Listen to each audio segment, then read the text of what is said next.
Jamais la numérisation ne doit être pensée en termes d'économie à réaliser, mais comme un moyen supplémentaire d'accéder aux services publics physiques et de proximité. Partout dans l'Union européenne, la transition numérique a profondément impacté l'accès aux services publics.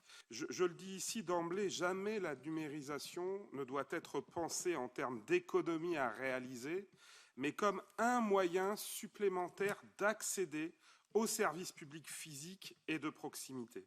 La numérisation ne doit pas être une excuse ou une justification à la fermeture des services d'accueil physique.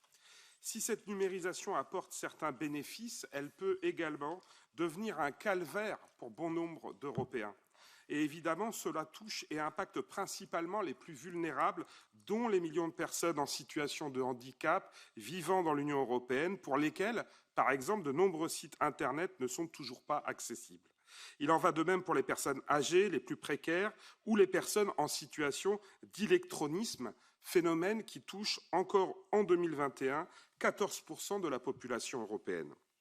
Ainsi, nombreux sont les Européens à subir le manque d'accès, ce qui représente une entrave à l'accès au système de santé et de protection, à l'éducation et aux droits fondamentaux. Cette exclusion persiste malgré l'adoption en 2019 de l'acte législatif européen sur l'accessibilité et l'obligation de mise en conformité des services à échéance de juin 2025.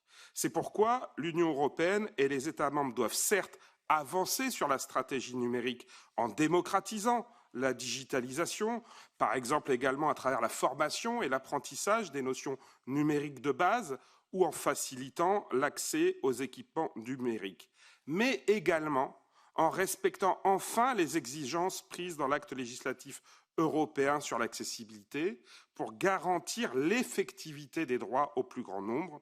Cela doit par ailleurs concerner non seulement les sites principaux, mais également toutes les applications mobiles qui en découlent. Merci.